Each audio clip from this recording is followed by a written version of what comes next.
Hi friends, அழகு அழகு serial அடுத்த வாரம் என்ன நடக்க போகுது அப்படிங்கிறத இந்த வீடியோவில் பார்க்கலாம். நம்ம சேனல் இன்னும் சப்ஸ்கிரைப் பண்ணாதவங்க சப்ஸ்கிரைப் பண்ணிக்கோங்க. கராஜ் ஜிகே கொஸ்டின் எல்லாம் கேட்டு லேடிஸ்க்கு அறிவில்லைன்னு ப்ரூஃப் பண்ணுறாராமா. இதெல்லாம் பார்க்குறப்போ ரொம்ப கடுப்பாக வருது.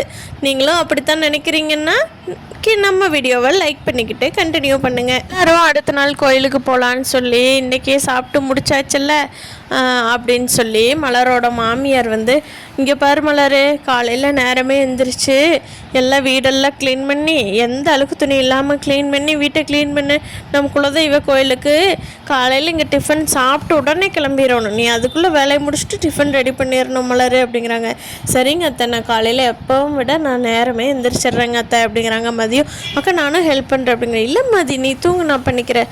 அக்கா இவ்வளோ வேலையை எப்படி செஞ்சுட்டு அதுவும் டிஃபன் சாப்பிட்டுட்டு எப்படிங்க கிளம்புறது? நீங்கள் மட்டும் சரி எல்லா ஒரு வேலையை செஞ்சுட்டு கிளம்பிக்கலாம் அப்படின்னு சொல்லிட்டு இருக்கிறப்போ ராகவன் மதியோட அம்மா அப்பாவையும் வர சொல்லி இவங்க கல்யாணத்துக்கு அப்புறம் போகிறோம், அவங்களும் வரட்டு அப்படிங்கிறாங்க. சரின்னு சொல்லி மதியோட அம்மா அப்பாவுக்கு ஃபோன் பண்ணி இப்படி நாளைக்கு குலதெய்வ கோயிலுக்கு போகிறோம் வாங்க எல்லா குடும்பத்தோடன்னு சொல்லிடுறாங்க. அப்புறம் பார்த்தா மலரோட அம்மாவுக்கு இவங்க கால் பண்ணவே இல்லை. கோமதி அம்மா தான், என்னங்க சின்ன சம்மந்திக்கு ஃபோன் பண்ணிட்டீங்க, பெரிய சம்மந்திக்கு இன்னும் கூப்பிடல அப்படிங்கிறப்போ அது அப்படிங்கிறாங்க. மலரை ஃபோன் பண்ணி கொடு, அவங்ககிட்ட ஃபோன் நம்பர் இல்லை போல் அப்படின்னு சொல்லி கோமதி சமாளித்து அவங்களுக்கும் கூப்பிட்டு ஃபோனில் அழைப்பு சொல்ல வச்சிட்றாங்க. இதெல்லாம் பார்க்குற மலருக்கு ஒரே ஆச்சரியமாக இருக்குது. என்னடா இது நம்ம அம்மாவுக்கு இவங்க கூப்பிட்டு சொல்கிறாங்களா, இன்னொரு ஆச்சரியம் அப்படின்னு நினச்சி பார்த்துட்ருக்காங்க. அவங்க அம்மாவும் நானும் கோயிலுக்கு வரேன்றாங்க. கிச்சனுக்குள்ளே போய் நின்றுக்கிட்டு மலர்னால என்னென்ன ஜீரணிக்கவே முடியல. அப்போது கோமதி அம்மா உள்ளே போகிறாங்க. தண்ணி குடிக்கலாம், தண்ணி தவிக்குது, குடிச்சிட்டு போய் படுக்கலாம் அப்படின்னு சொல்லிட்டு கோமதி அம்மாவை கட்டி பிடிச்சிக்கிட்டு அழுகிறாங்க மலர். அம்மா இப்படிலாம் இவங்க எங்கள் அம்மாவை மதித்ததே இல்லைம்மா, நீங்கள் வந்ததாம்மா எங்கள் அம்மாவுக்கு கூட மரியாதை கிடைக்கிது அப்படின்னு சொல்கிறாங்க. என்னம்மா மலர், இதெல்லாம் கொஞ்சம் கொஞ்சமாக நாசூக்காக சொல்லி திருத்தணும்மா, நீ முன்ன மாதிரியே பேசாமல் இருந்தீங்கன்னா இதெல்லாம் வேலைக்கு ஆகாது அப்படிங்கிறாங்க கோமதி அம்மா. இல்லை எல்லாரும் கிளம்பி கோயிலுக்கு போகிறப்போ நம்ம கதிர் ஒரு காஃபி ஷாப்பில் காஃபி வாங்கிட்டு போயிட்டுருக்கா அந்த வழியாக. அதை ராஜி பார்த்துட்றாங்க. கதிர் கதிர் கதிர் வண்டி நிறுத்துங்கன்னு கத்துறாங்க. என்னடான்னு பார்த்து என்னவோ சத்தம் கேட்குற மாதிரி இருக்குதுன்னு திரும்புகிறாங்க. கதிரை நல்லா பார்த்துக்கிட்டாங்க ராஜி.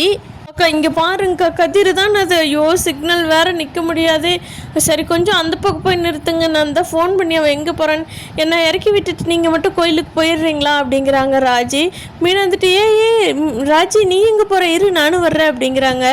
அப்புறம் கோமதி இறங்கி, ஏம்மா நீங்கள் மட்டும் தப்பாக நினச்சிக்காதீங்க, நீங்கள் மட்டும் கோயிலுக்கு போயிட்டு வாங்க, நாங்கள் இருந்தால் என் பையன் போகிறாங்கிறா ராஜி, நாங்கள் அது என்னென்னு பார்க்குறோம், அப்படி இல்லைன்னா கூட வீட்டுக்கு போய்க்கிறோம், நீங்கள் கோயிலுக்கு போயிட்டு வாங்கம்மான்னு அனுப்பிச்சுட்டுட்டு இவங்க 3 பேர் இறங்கிக்கிறாங்க.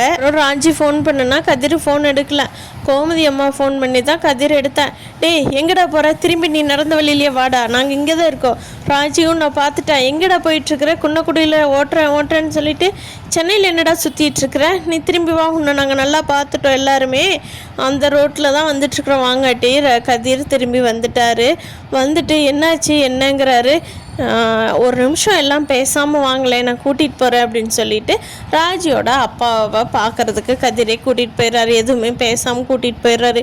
டே எங்கடா கூட்டிகிட்டு போகிற, ஹாஸ்பிட்டலுக்கு எதுக்குடா கூட்டிகிட்டு போகிற, நீ அடே ஏதாவது ஆக்சிடெண்ட் ஆயிடுச்சாடா நீ வர்றப்போ, என்னாச்சுடா அப்படிங்கிறாங்க ராஜி.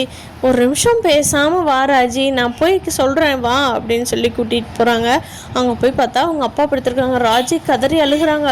ஐயோ அப்பாவுக்கு என்னாச்சு அப்படின்னு சொல்லி, ஆக்சிடெண்ட் ஆயிடுச்சா, ஐயோ பயக்கிற அளவுக்கு ஒன்றும் இல்லையே அப்படின்னு சொல்லி கோமதி ராஜி எல்லாம் அழுகிறாங்க. அதை பார்த்துட்டு அவங்க அப்பா சொல்கிறாரு, எனக்கு கேன்சர் வந்துருச்சுமா, ஆப்ரேஷன் பண்ணி சரியாயிடுச்சு, மாப்பிள்ளை தான் கூட இருந்து பார்த்துக்கிட்டாரு, நீ ஃபோன் பண்ணப்பெல்லாம் நானும் இருந்தம்மா அங்கே தான், அவர் பாவோ போய் சொல்லி உங்கள்கிட்ட சமாளிச்சிட்டு இருந்தார் அப்படின்னு சொல்லி அவங்க அப்பா நடந்த உண்மையெல்லாம் சொல்லிடுறாரு.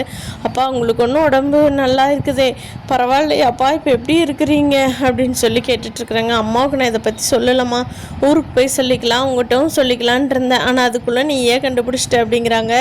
ஒரு வழியாக ராஜிக்கு கதிர் என்ன பண்ணிகிட்டு இருக்கிறான் அப்படிங்கிற உண்மை தெரிஞ்சு அவங்க அப்பாவுக்கும் எந்த பிரச்சனையும் இல்லாமல் சரியாயிட்டாருன்னு திருப்தி ஆயிட்டாங்க. என்ன நடக்க போகுதுங்கிறத அடுத்த வீடியோக்களை பார்க்கலாம். இந்த வீடியோவை பற்றி நீங்கள் என்ன நினைக்கிறீங்கன்னு கீழே கமெண்ட் பண்ணுங்கள். தேங்க்யூ.